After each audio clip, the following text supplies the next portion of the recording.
will be a demo, and it will be before the game is released. The exact date, I don't know off the top of my head. We'd like to have a day off for Christmas, though. Yeah, that'd be good.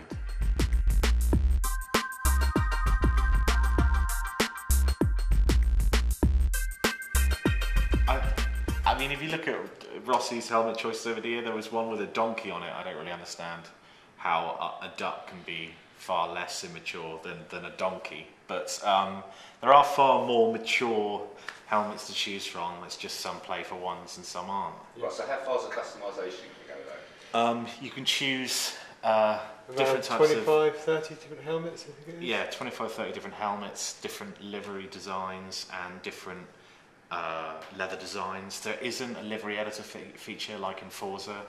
We are thinking of putting that into the next one, but currently it doesn't exist.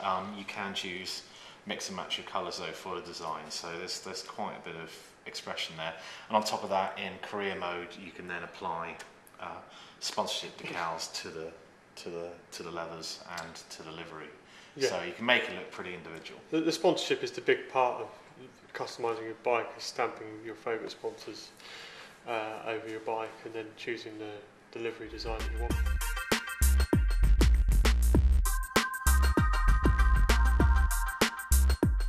Well, mainly it's because the bike sounds aren't ready for a trailer yet. Why put out a trailer with bike sounds on that aren't ready yet and get a massive amount of criticism for it? Once we're satisfied that the bike sound that we're happy with, we'll stick it out there and you guys can listen to it. We've done a lot of work with bike sounds this year. We've got rolling roads out to the racetracks. We've had the 125s, 250s in the back of those rolling roads. And had 800s, and we've even just had the GP2s, which was really fantastic. 2 weeks ago, wasn't it? I wasn't there for that, but the great one about the GP2s is because they're new bikes, and the engineers really want to thrash the bikes and show them off, and they're not in race yet. They were able to push them a lot harder on the rolling roads as well, which made some really intimidating sounds.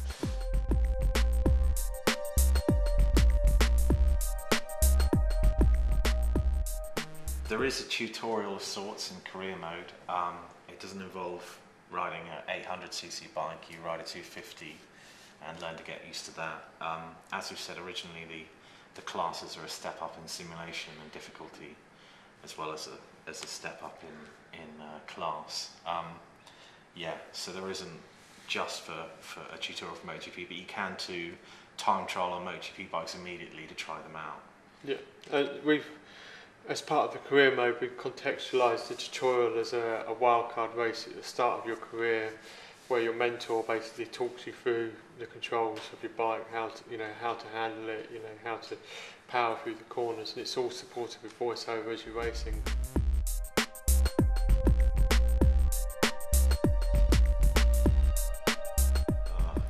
Well, the 125s will wheelie, and if the player wheelies in a demo to show off the bike wheeling, then it will. The reason the riders don't do in real life is because you go slower when you wheelie, so they do everything to prevent a wheelie.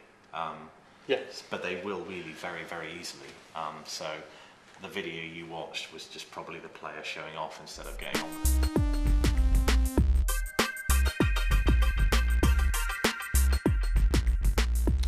It's both.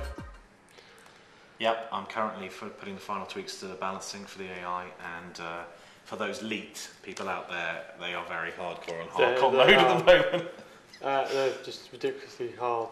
The insane difficulty level is there for the fanboys who want to race that 07 again. was too easy. Yeah.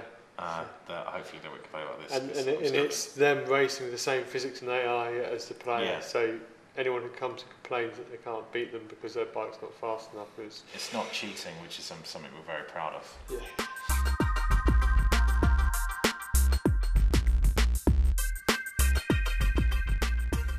No, I mean, you have control over traction control, so you can turn it down, not completely off, but you can turn it down. Real life MotoGP riders, as Greg found out, they actually have traction control settings per corner around the entire track, which is incredible. But for our game, we just have a general case traction control, which you can turn increase and decrease, and the more you turn it up, the less your wheels will slip, to the point where you're not getting enough acceleration because of it.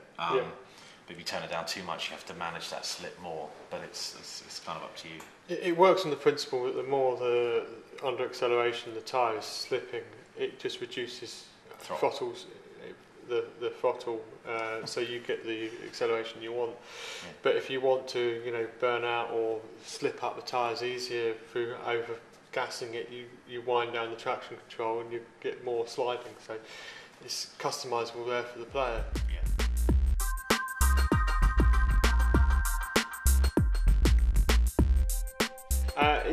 It's a pretty robust system.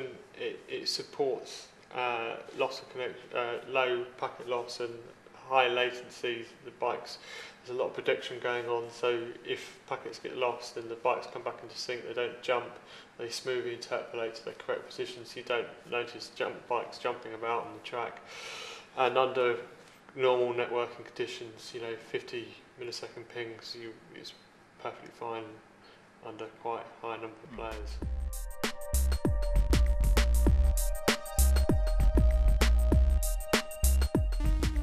Can you can't edit the custom settings in the lobby. It's just the suggestion came from the forums and it was too late in the day to do anything about it. It's an oversight on our part, but you can use your settings, but you'll have to make them offline and then take them online.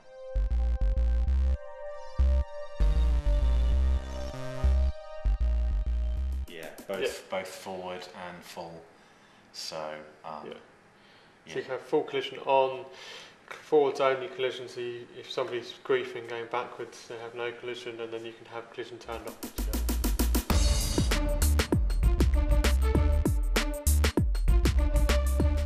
Made it smaller. Yeah, we've made it smaller already. Yeah. Anything that you notice, we've noticed 100 times more. So, yeah, that's one of the things we've addressed.